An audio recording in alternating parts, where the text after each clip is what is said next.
Na matéria aqui está falando que existem dois tipos de transtorno de ansiedade, né? Que é o da ansiedade generalizada e o obsessivo compulsivo. Qual que é a diferença? Existe uma diferença entre esses dois? Existe uma diferença de sintoma? Ou é a mesma coisa? Tem mais. Aí na matéria eu falei assim dos dois principais, para a gente separar os dois grupos, que é aquela ansiedade mais mental, foca mais lá no aspecto mental, transtorno de ansiedade, ansiedade de separação, mutismo seletivo, que acontece mais em crianças, seriam esses mais da esfera mental. Os transtornos mais associados com os sintomas físicos, o principal é o transtorno do pânico, o ataque de pânico também. Aí você falou toque, eu acho que você confundiu. O transtorno obsessivo compulsivo ele já foi retirado do capítulo dos transtornos de ansiedade, mas tem muita relação. Tá? Existe uma relação, porque no toque a pessoa tem um pensamento intrusivo, aquilo gera uma ansiedade nela, né? Olha, esse copo está desalinhado, eu fico olhando para ele, aí isso me gera muita ansiedade, aí eu tenho que alinhar o copo. Aí, o celular da Renata tá torto, eu tenho que ir lá e arrumar ele. Só que hoje percebeu que não gera só ansiedade, às vezes pode gerar raiva, às vezes pode gerar nojo, e então foi retirado os transtornos de ansiedade, porque não é só a ansiedade que acontece, mas tem uma relação muito grande com a ansiedade também. Eu já tinha me encaixado aqui no obsessivo compulsivo, que eu tenho pensamentos repetitivos. Tem muita relação. Que aí eu vou ficando ansiosa, que eu falo, vai acontecer tal coisa. Se eu fizer isso, vai acontecer tal coisa. Se eu falar com a pessoa, ela vai me responder desse jeito. Eu tenho muito, sabe? E aí Mas a ansiedade, eu acho que até no budismo, eles falam que justamente é o medo do futuro, e o futuro não existe. É uma coisa totalmente racional. Mas você tem só um momento presente. A pessoa muito ansiosa e nunca ter sintomas físicos? Normalmente tem, mas o que ela está relatando, ela pode até contar aqui pra gente. O que ela está relatando é que ela não tem sintomas físicos, talvez dessa intensidade. Mas talvez uma dor no pescoço. Não, isso que eu falei, gabaritei todos, assim, enxaqueca, tenho. Dor no pescoço, tenho azia. Essas coisas pontuais, eu tenho todo dia. No final do dia eu tosco aqui, ó.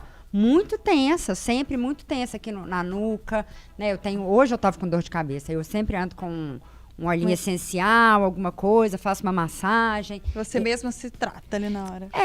Mas eu não associo esses sintomas, ou pelo menos eu não associava, depois de hoje eu vou começar a associar a ansiedade. Eu sempre acho que é uma noite mal dormida, né? Igual ontem. Cansaço. Exato, ontem eu dormi muito tarde, hoje eu acordei muito cedo. Tudo isso ajuda também. Ajuda, né? Você dormir mal, você alimentar mal, tudo isso. A insônia e o cansaço é um dos sintomas da ansiedade generalizada. Se você pegar para ler, sintomas do transtorno de ansiedade generalizada, vai estar lá. Insônia, sensação de cansaço. E uma coisa leva a outra. Tá ansioso, não dorme. A própria ansiedade já leva ao cansaço, então já é um fator. Uma mente que não para é uma mente cansada e é um corpo cansado. E aí você, além disso, você não dorme por conta da ansiedade, porque na hora que é para descansar, tá pensando aquele tanto de coisa. Então, a própria ansiedade já cansa, mas a falta de sono também cansa. Então, as coisas vão se somando. A cobrança que a gente tem de fora e da gente mesmo, o tempo inteiro, eu acho que cada vez mais, né? Eu fico pensando assim, os meus avós, a ansiedade é uma doença, posso dizer, contemporânea?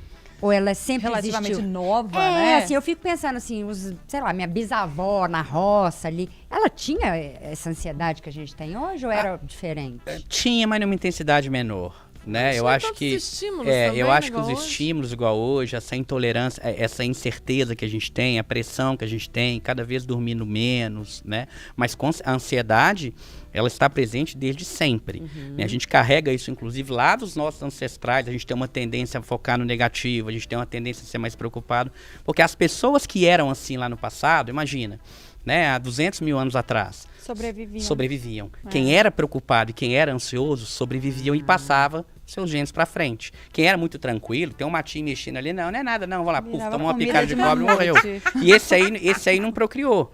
Aqueles mais preocupados procriaram mais. E nós somos descendentes deles. Então, despreocupados. Dessa galera que foi. Exatamente. Se a gente tá aqui, é porque alguém se preocupou lá atrás. Só que todo o contexto hoje mudou. Aquilo que eu deveria preocupar lá atrás era útil. Será que um leão vai me atacar? Será que aquilo é uma cobra? Deixa eu fugir daquilo ali. Só que hoje, muitas vezes, você tá com um grau de ativação muito grande por conta de um boleto. Então a gente tem que pensar nessa parte psicológica, que é como a pessoa interpreta isso tudo, e a aceitação da ansiedade faz parte do tratamento, não é aceitar o transtorno. É aceitar a ansiedade. O transtorno tem que ser tratado, tem que ser exterminado da sua vida.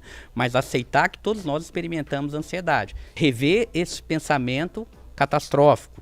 Tem técnicas para trabalhar com esse pensamento catastrófico. Hábitos de vida, atividade física, alimentação, álcool e drogas, especialmente. A gente fala drogas, a gente está incluindo álcool, está incluindo tabaco. O álcool dá muita ansiedade, a ressaca do dia seguinte. Está incluindo café, está incluindo, por exemplo, medicações tarjas pretas, benzodiazepínicos aí, diazepam, Rivotril, clonazepam, que é o mesmo do Rivotril, tem que ser usado com uma certa cautela, por pouco período de tempo. Então a gente está incluindo um conjunto de fatores que vão, de fato, tratar essa pessoa. Não é só um medicamento e pronto. A única coisa que eu queria deixar aqui é que o transtorno do pânico é possível, sim, se livrar dele. Se não tratar, ele tende de livre e espontânea vontade, ele tende a melhorar ao longo dos anos, mas isso demora muito, mas dificilmente vai ser extinto. Agora, com o tratamento que vai envolver medicação, psicoterapia e mudança de hábitos, a gente consegue extinguir esse transtorno, sim.